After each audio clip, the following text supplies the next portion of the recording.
already put together, Phil. It has been a busy 24 hours here for Howie Roseman. We got a lot to discuss. Let's start with what almost didn't happen. How close do you think it was to not happening, that Maxwell Alonso deal?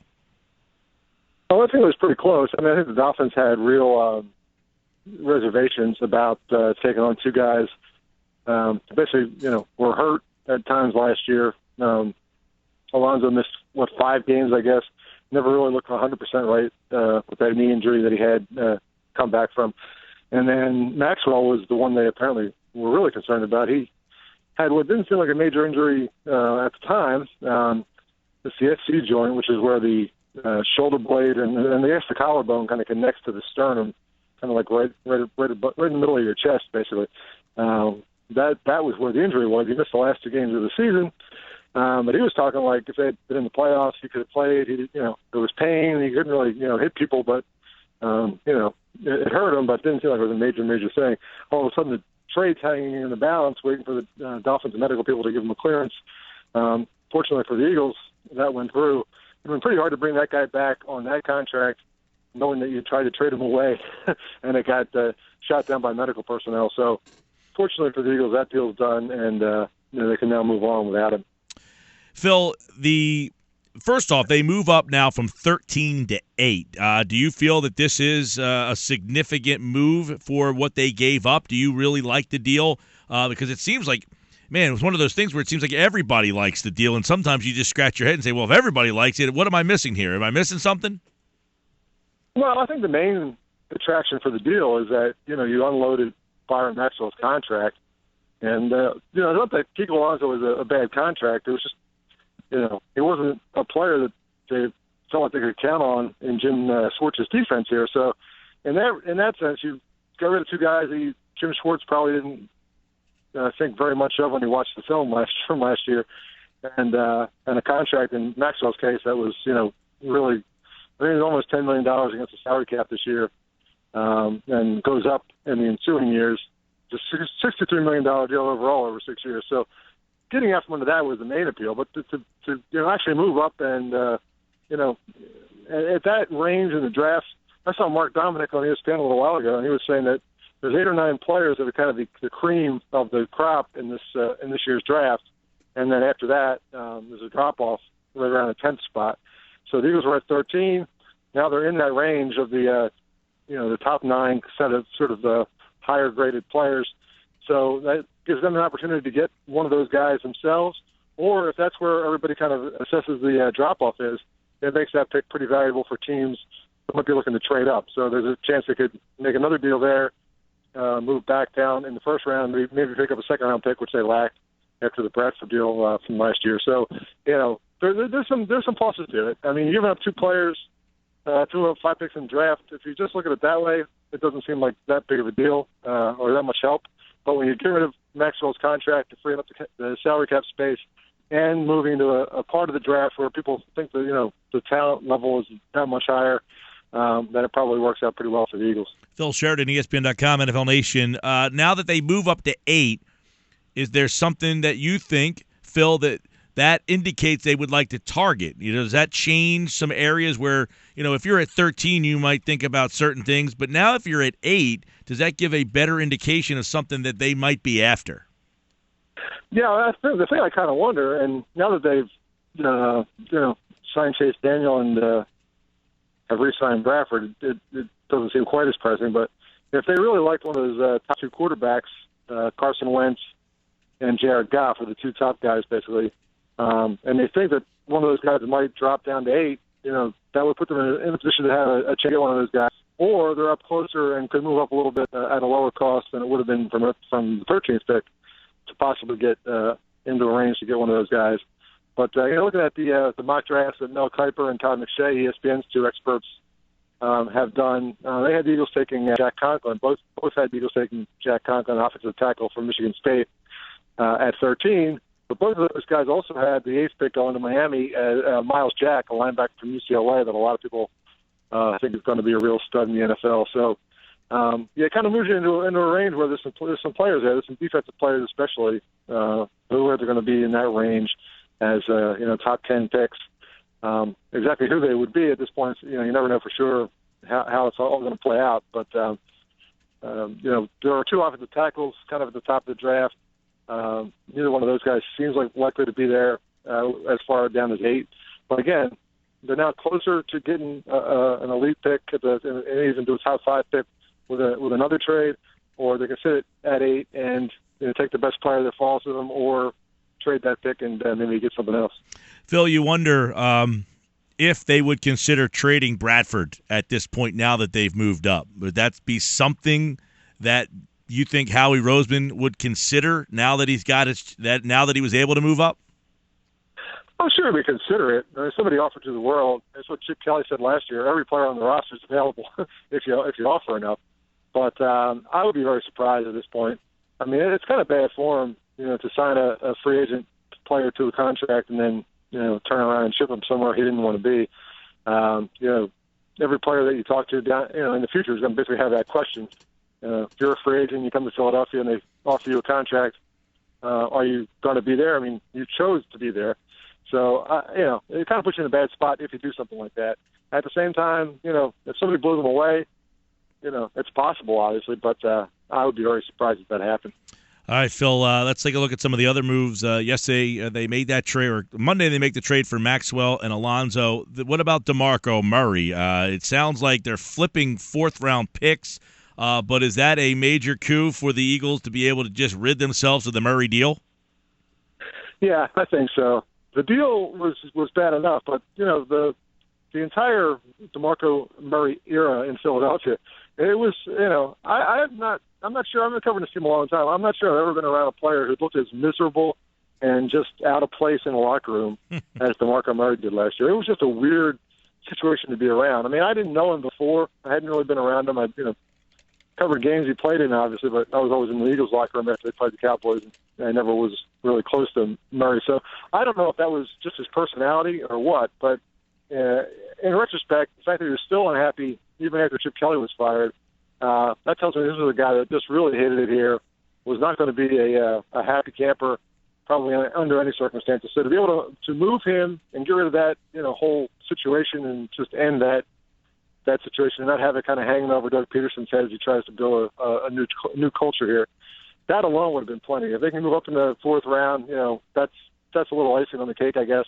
But mostly getting rid of Murray, freeing up the cap space, and just moving on from that whole situation was the main attraction there. The Eagles also make a move by signing Chase Daniel, and that has been speculated a lot that he could have been the bridge quarterback if they let Bradford walk. I guess bringing Daniel in here does two things. It gets them a new backup, and I guess changes the future for Mark Sanchez. Yeah, absolutely. It looks like Sanchez will probably be gone. And again, I wouldn't rule them out from drafting a quarterback here. Peterson has said all along that his ideal would be to have, good quarterbacks at the top of the depth chart, but have somebody developing all along. And that might not mean a first round pick. That might mean a third or fourth round pick. But there are some, there's kind of a bunch of quarterbacks in that group this year. There's not a real super can't miss prospects like last year with Jameis Winston and Marcus Mariota at the top of the draft. But there are a half dozen guys, and you can kind of sort through and see who you like the best and get in one of those later rounds. So I wouldn't be shocked if there's a third quarterback that comes in as a rookie. The appeal with Chase Daniel is he knows the offense that Doug Peterson wants to run in Philadelphia. He's worked with Peterson. He knows the situation. He knows all that stuff. He can help a rookie learn the offense, learn how to play quarterback in the offense, while backing up Bradford. At the same time, Bradford tends to miss some time. As we know, he gets hurt a fair amount of the time. So having a backup who knows the offense, who knows Peterson, and can be effective is not a bad idea. Sanchez obviously did not play very well, and the Eagles did not play very well in the two games he started last year. They were both losses. But with the Daniel situation, I think you have a guy, I was a little down on the idea of him being the guy they got, if Bradford left. Because a guy at 6 feet tall in the NFL, that's not a formula for great success. Quarterbacks tend to be a little bigger than that, and to last a little bit longer if they are a little bit bigger and have a ability to take a little bit of punishment. Having a guy like that as your backup, a guy who can run the offense and help everybody else learn the offense and do all that kind of stuff. And if he's the kind of high character guy that Peterson seems to feel he is, As a backup quarterback, that's a perfect fit. Phil, obviously, yesterday they brought in Leodis McKelvin. Today they brought in safety Rodney McLeod, and of course they needed to fill some holes in that secondary. Leodis McKelvin knows Schwartz pretty well. Rodney McLeod had a pretty good year last year. What'd you think of what they've done so far in that secondary? And a big question that we talked about yesterday on the show was, what did Jim Schwartz and the new regime think of Eric Rowe? Did they view him as a safety or a corner? It seems that today it's evident that they view him as a corner. Yeah, absolutely. I think that's a good read on that.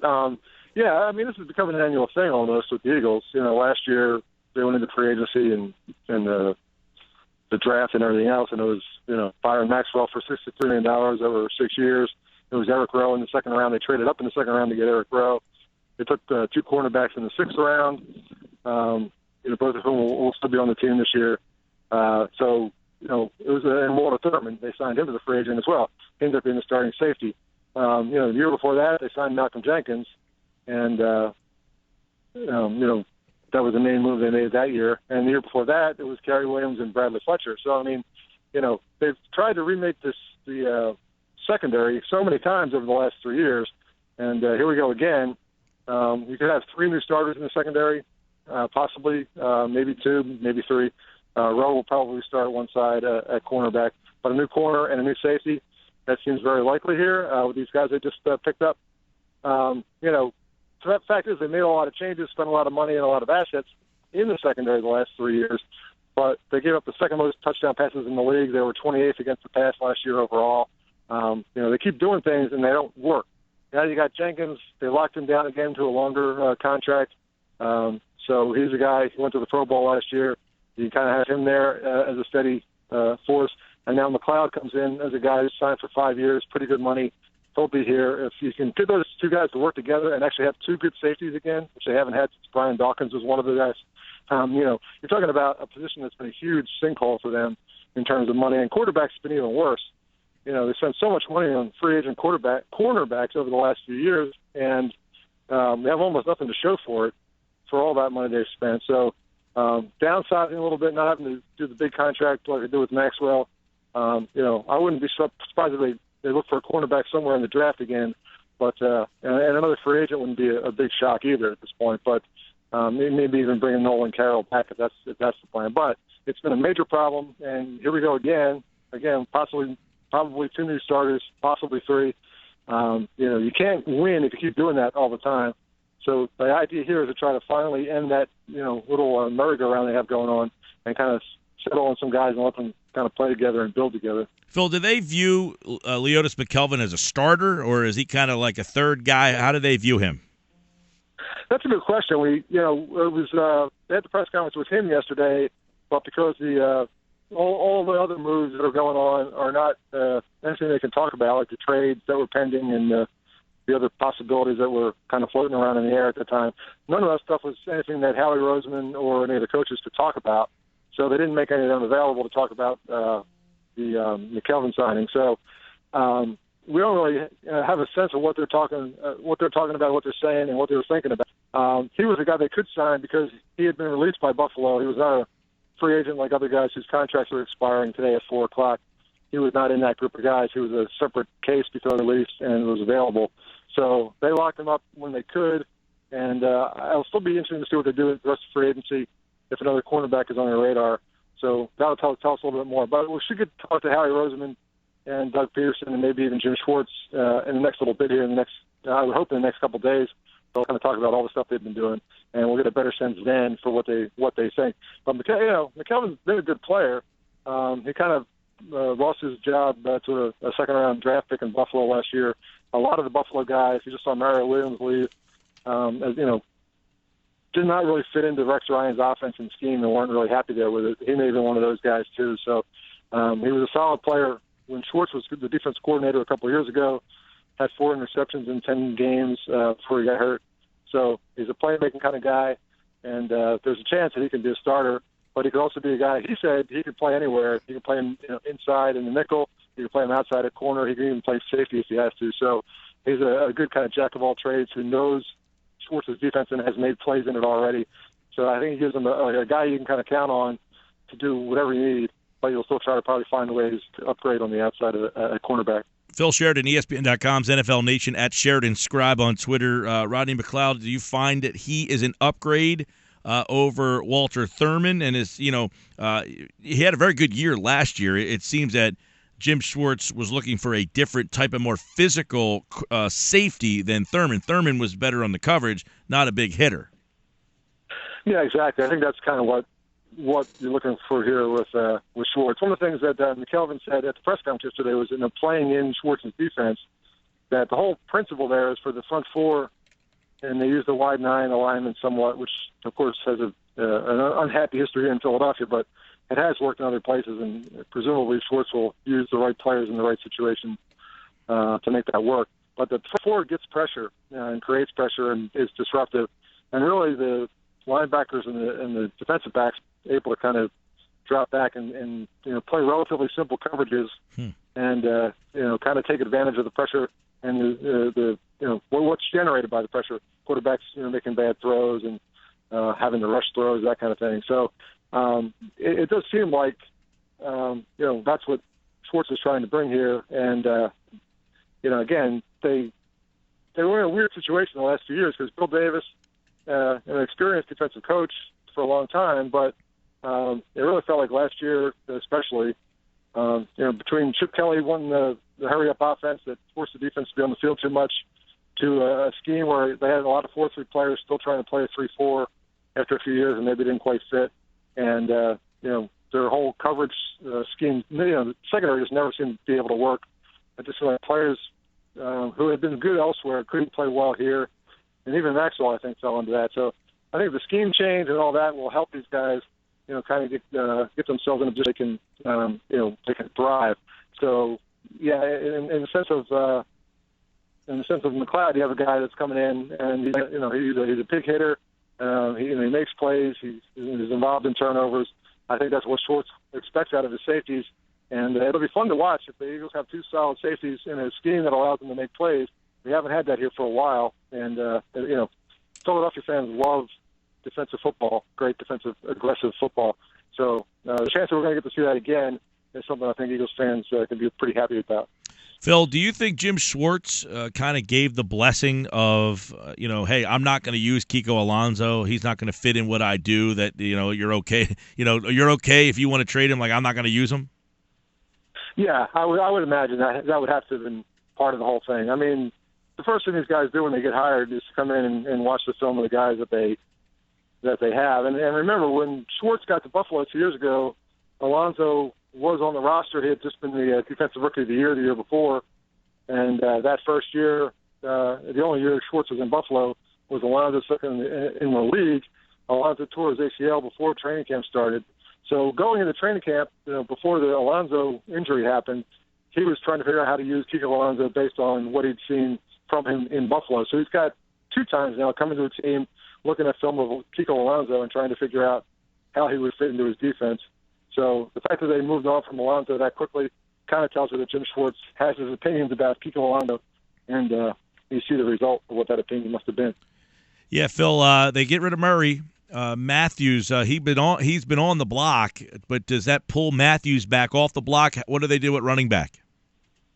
That's a good question. I've seen it. It's been such a crazy day that I've read about 5,000 tweets from different reporters around the league reporting different things. Somebody did tweet today that what they were hearing was that Matthews would still be obtainable from the Eagles. The Eagles would be happy to part with him if they could. So I wouldn't be surprised if that happens. Getting rid of Murray and Matthews would really leave you with basically Kenyon Barner and Darren Sproles. So either they have somebody in free agency that they really intend to target, and if that's the case, we'll probably know pretty soon. There's not a lot of great running backs, and one of the risks, and they kind of proved it last year, is spending a lot of money on running backs in free agency. It's not always the wisest use of your resources. Running backs tend to kind of decline at a certain point, and by the time you're spending a ton of money on them, they're already on the way down. So, a free agent is a possibility, and maybe they move it up to 8 because they want to take Ezekiel Elliott, the Ohio State running back. He could be a top 10 pick. I mean, maybe that's their plan. We'll know a little more as free agency unfolds here. If they do find a way to get Matthews out of here and they sign another free agent running back, that'll kind of give us an indication that that's the way they're going.